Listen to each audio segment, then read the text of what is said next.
It all started to fall apart when my 15-year-old daughter, Shelley, received one of those DNA kits for Christmas. I don't even remember who gave it to her. She was all excited as she carefully filled out all of the submission requirements and mailed it in. 6 weeks later, the results finally came back, and she was not happy. Donna and I quietly sat in the living room reading when our daughter decided to vocalize her discontent. We couldn't make out the actual words, but things were not going well. After 15 minutes or so, she stormed out of her room and announced that she was going over to her girlfriend's house. Donna reminded her to be home by supper time as she rushed out of the door. I sat there with an amused grin on my face and noticed that Donna seemed a bit more concerned. We both just shrugged and went on with our reading. Donna and I got married 18 years ago, right after I finished my residency. After 5 years, I was considered the leading gallbladder surgeon in the Tri-County area. I had all the work I could handle, and life was good. And then it all went to hell. We were attending a social affair sponsored by Donna's company, Gilbert Enterprises, when I had some type of seizure, which left me with some Parkinson-like neurological tics. It wasn't Parkinson's, but it appeared to be similar. I had a constant tic in my right eye, and my lower right arm would twitch sporadically at inopportune moments. They never did figure out exactly what it was, and for some reason, I was so glad that I was just still functional at all that I didn't pursue it any further.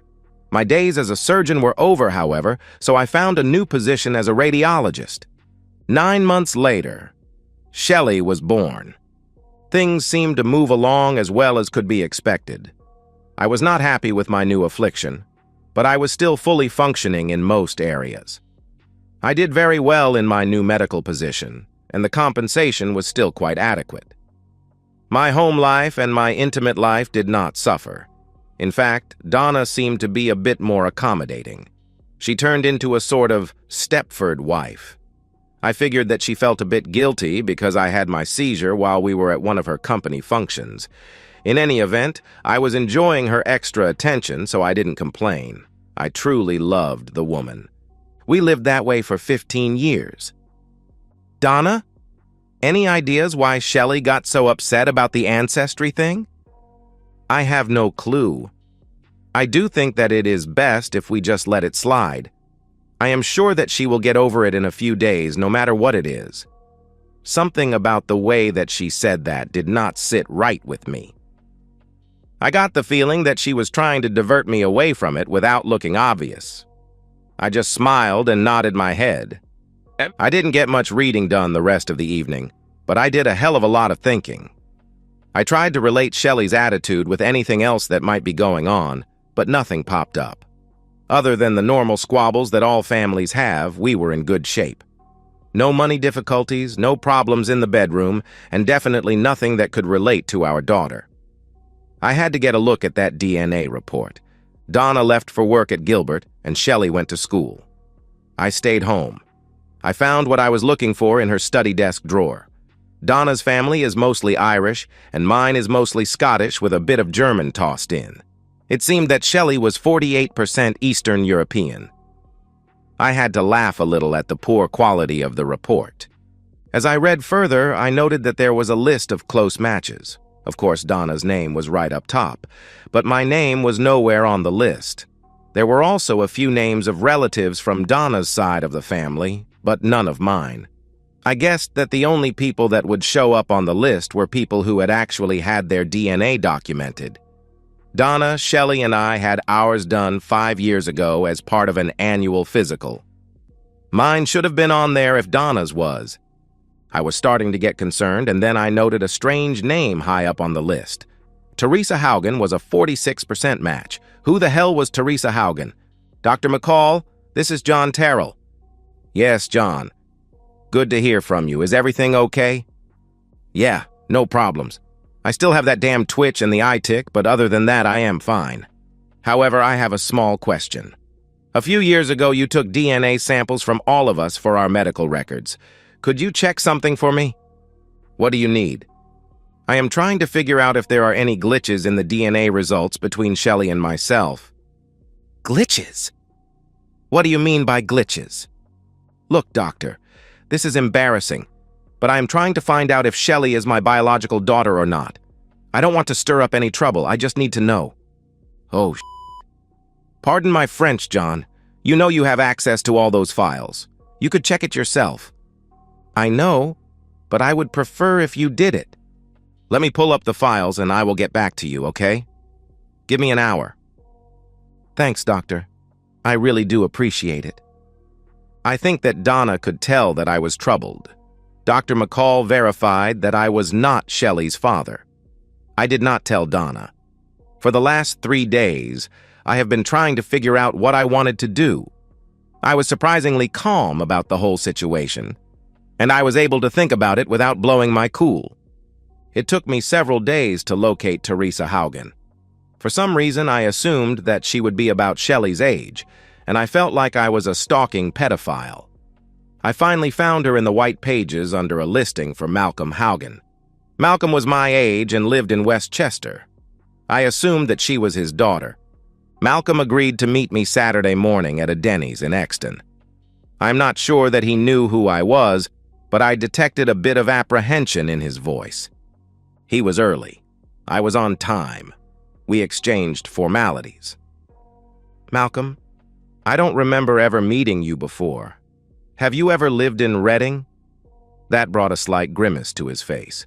He squirmed in his chair a bit as if trying to get comfortable.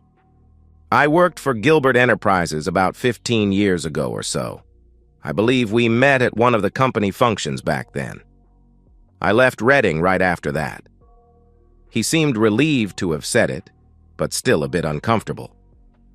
I take it that you knew my wife, Donna?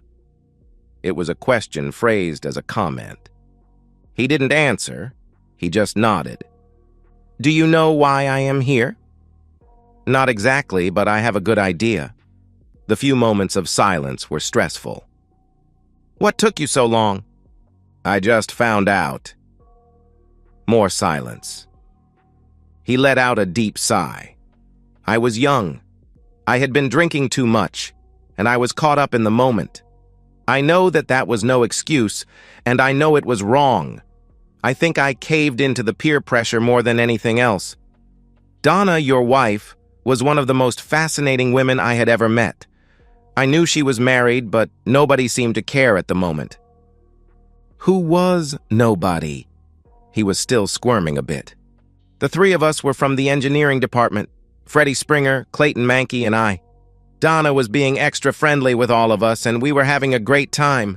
There were a lot of innuendos going around, and some of them were getting serious. Did anybody think about me at all? Donna was constantly looking around to make sure you were not near us. If I remember correctly, you were hanging around with some of the older guys talking about golf. How did this all go off the rails? Freddie was trying to talk Donna into talking some ecstasy. She kept saying no. He was pretty persistent. That was when everything turned to shit. What does that mean? We were all drunk and we were all horny, including Donna. Freddie asked her one more time and she sighed and said, "Don't drug me, you idiots. Go drug my husband." After another long pause, I looked at him. Say that again.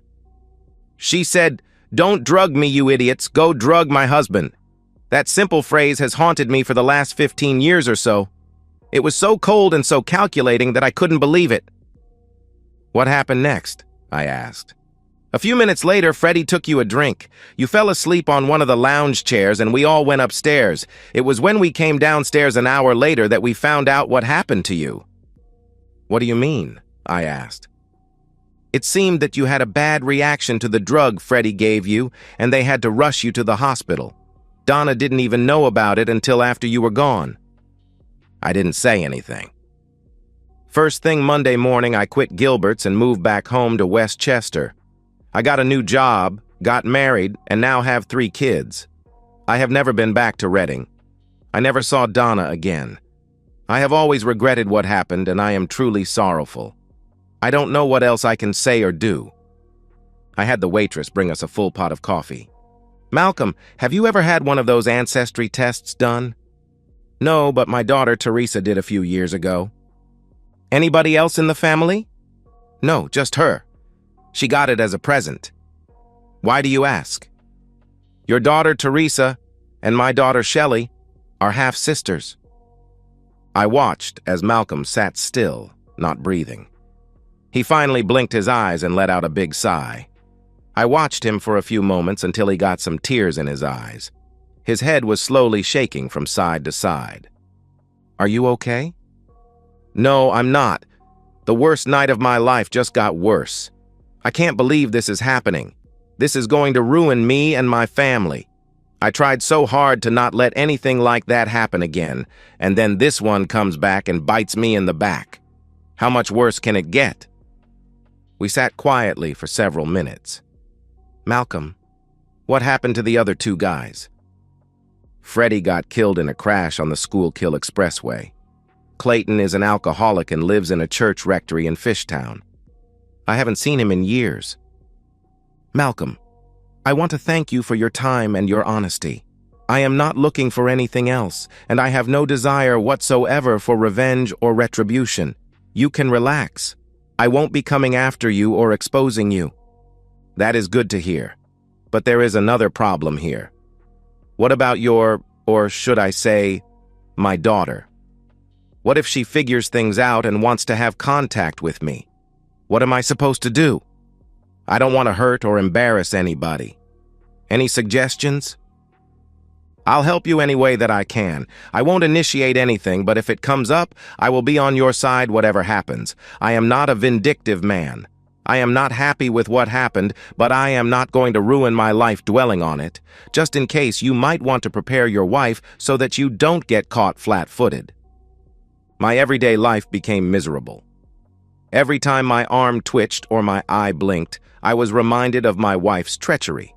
Every time she was overly nice or accommodating, I cringed. Like Malcolm, she carried the guilt with her for 15 years. For all those 15 years, I loved her because of what I perceived to be her devotion. Now I know that it was not devotion, but guilt. I felt that I could forgive Malcolm, but not Donna. My love for my wife was dying little by little every day. It was starting to eat me up. I had to do something before it was too late. Finally, I did something. Hi, my name is Lina. Lina Durante. Welcome to Hospital de Santa Marta. You must be John Terrell. I had been in Porto for a week, but this was my first visit to the hospital cafeteria. I made a clumsy attempt to stand up and held out my hand to greet my unexpected guest. This caused her to giggle a bit. May I join you? I just nodded as she sat. She wasn't what I would call beautiful, but she was damn attractive for a middle-aged woman. So you are the new reader? Glad to see you as part of the team. Have you gotten settled in? She was obviously a local, but spoke perfect English, as did most of the staff. Yes, everything is coming along fine. I got a furnished condo within walking distance of the hospital. All I have to do now is find a few good places to eat close by. Oh, good. I can help you with that. I am an expert at finding places to eat. She did a great job of breaking the ice. What department do you work in, Lina? I am a neurosurgeon. I am sure that we will be working together regularly. I understand that you have much experience. Pretty much across the board. I will be reading all the X-rays, CT scans, MRIs, mammograms, and ultrasounds, as well as tea leaves on occasion. That got me a small laugh. Have you always done that? No. I am sure that you have noticed my eye tick and the twitch in my right hand.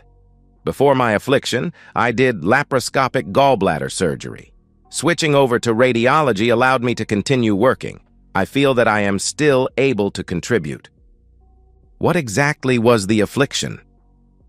You know, I never really did find out. There was a lot of discussion and a lot of conjecture, but never anything definite. I felt that everybody was being evasive.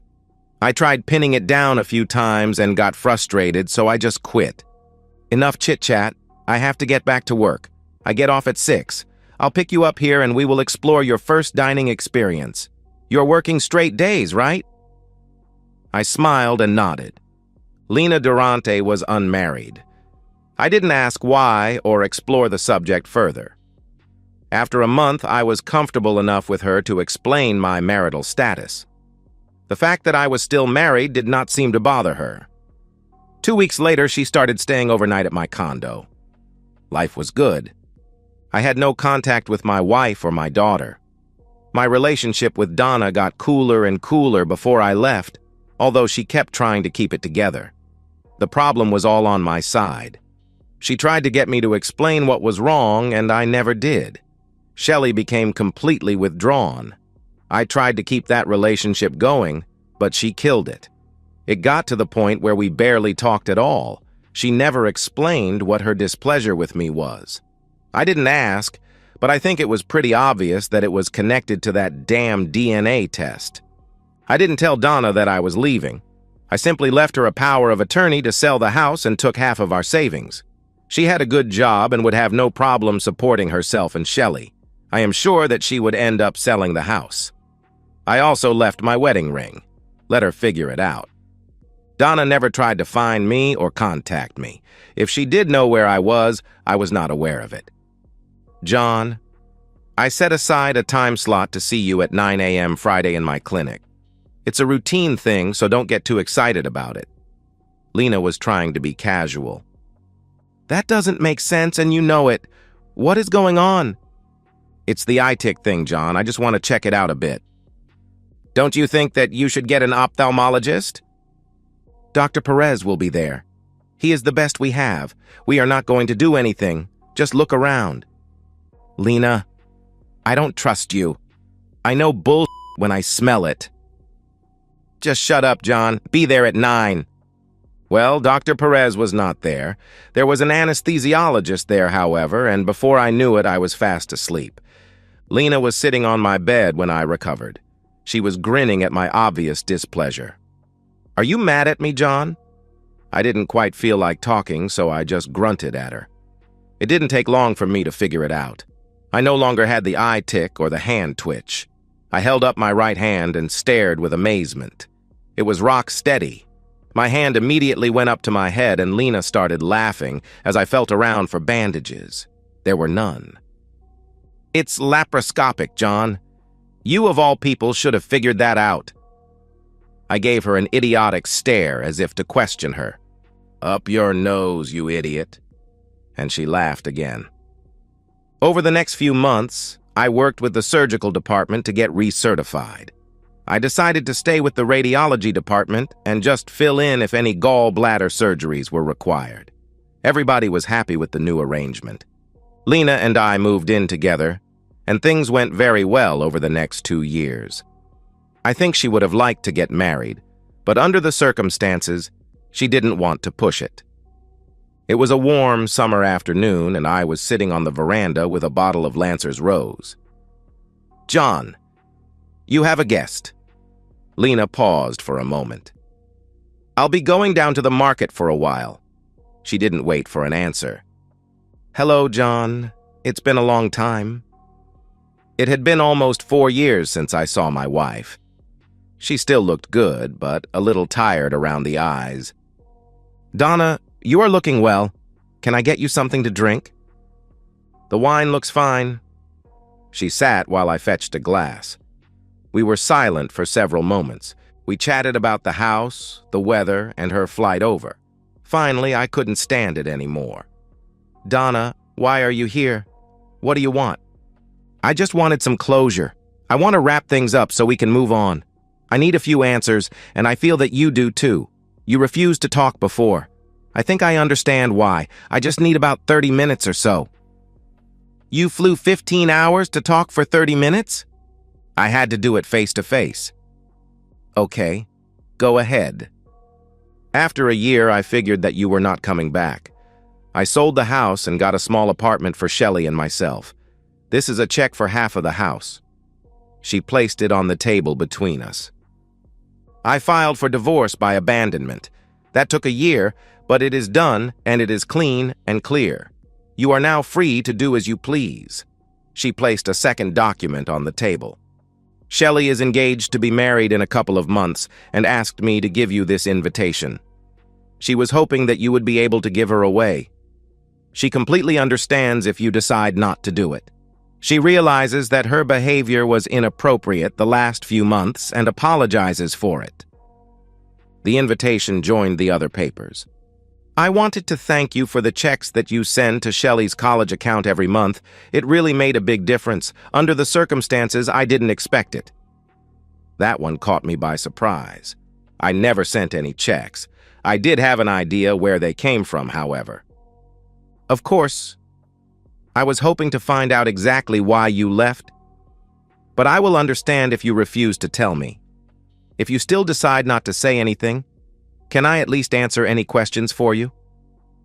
She paused and took a sip of the rose. I figured it was my turn to talk now. Donna, I did not want half of the house money, but if it makes you feel any better, I will gladly accept it. I didn't bother filing for a divorce because I had no intention of getting married again. However, things have changed now, so the divorce is appreciated. I understand. She is very beautiful. I do not think it would be appropriate for me to give Shelley away at her wedding. I think that honor should go to her father. As I finished that sentence, Donna dropped her wine glass on the tile patio floor. There was a gasp as her mouth dropped open. I took a few minutes to clean up the glass, and such as she composed herself. She seemed to be struggling to come up with a reply. John, I don't mean to be a smart-ass bitch or anything like that, and I am also not trying to be evasive or defensive, but who do you suggest I contact? How about one of the 3 guys that you had intimacy with the night that I had my attack? Luckily, she didn't have a glass in her hand this time. After about 30 seconds of incoherent babbling mixed with sobbing, she finally blurted out, I think I made a mistake coming here. I was hoping for closure, but not like this. I think I should go. She started to get up, but I insisted on sitting her back down. No, you don't. You opened this can of worms, now finish what you started. You felt that by coming here open-handed, you were taking the high road. It was intended to make me feel like shit for leaving and deserting my wife and daughter. Sorry, that dog doesn't hunt. Why don't you tell me all about it, including why you had the medical report covered up? Just then, Lena came back and noticed what was going on. Oh crap, John. What the hell did you do? Nothing. We were just talking about old times and she went to pieces. Lena took Donna inside the house and laid her on the sofa. She got a wet compress and some kind of pills, which she gave her. I stayed out of the way. I was the bad guy. How the hell did that happen? I went to the kitchen and got a super bock. The wine wasn't hacking it. John, why don't I talk to her? Maybe she won't get so upset. You must have come on pretty heavy. Is there anything specific that you want me to ask her? Yeah, a couple of things. Some of them I already know the answers, but I would like to see if she verifies them. The others I just don't know. Ask her the names of the 3 guys she had intimacy with that night. Did she see them again? See if you can find out if there were any other guys and any other times. Just curious. Ask her why she had the medical report of my seizure covered up. Ask her why we didn't have any more kids. Stop. Too much information. That's a bit of an overload. I'll do the best that I can. Why don't you go out on the patio and relax? Grab a couple more beers. I fell asleep, and 2 hours later, Lena was shaking me awake. I gave her a sedative. She is in the guest bedroom for the rest of the night. Did anything productive come out of it? Once I got her started, I couldn't shut her up. The only thing she remembers about the 3 guys is that one of them was named Freddie. He was trying to get her to take some kind of drug, but she remembers that she kept refusing. She did not admit to telling him to drug you. I don't think she will ever admit that. So, how was the intimacy? She didn't say, but from how she described it, it must have been pretty good. It looks like it was a one-off. I don't know why she did it. I couldn't get any hints about any other escapades. She never saw or heard from the guys again. She suspected that one of them was Shelley's father, but she never looked into it any further. She was afraid when Shelley got the DNA test kit at Christmas, but didn't know how to handle it. She assumed that you figured it out, and that is why you left. Wow, good recap. That covers a lot of it. She also asked why you no longer had the eye tick or the twitch. I explained to her that it was an easy fix and should have been done years ago, except the diagnosis had been covered up for some reason. That triggered another sobbing episode, so I just left her alone. She should sleep until morning. It is hard to believe, but I used to love that woman. I always thought that love like that lived forever. But that is not true. I struggled for 15 years that I shouldn't have. All the attention and love that she shared with me over the years was just a way to cover up for her treachery. It wasn't love. John, you sound bitter. Lena, I have to leave for a few days. When Donna wakes up in the morning, can you see to it that she gets to the airport? Tell her that I will not attend Shelley's wedding. Also let her know that the checks that she got came from Shelley's father, not me. Where will you go? I don't know. It will just be for a week or so. You will be here when I get back, right? Of course I will. Promise that you won't drink too much. Call me. And so ends that part of my life. I never did see or hear from Donna or Shelley again. Lena and I did not marry, but we did buy a nice little villa together just outside of Porto. I decided to take up oil painting after watching some Michael James Smith videos. I am actually getting pretty good. The villa did come with a nice little studio. Lena got me a DNA kit for Christmas. That's not funny. And that's the end of today's story. If you enjoyed it, please give this video a thumbs up and drop a comment below. Your support helps the algorithm push my content further. If you're new to the channel, don't forget to hit that subscribe button. It really helps me keep creating more stories for you. Thanks for watching, and I'll see you in the next one.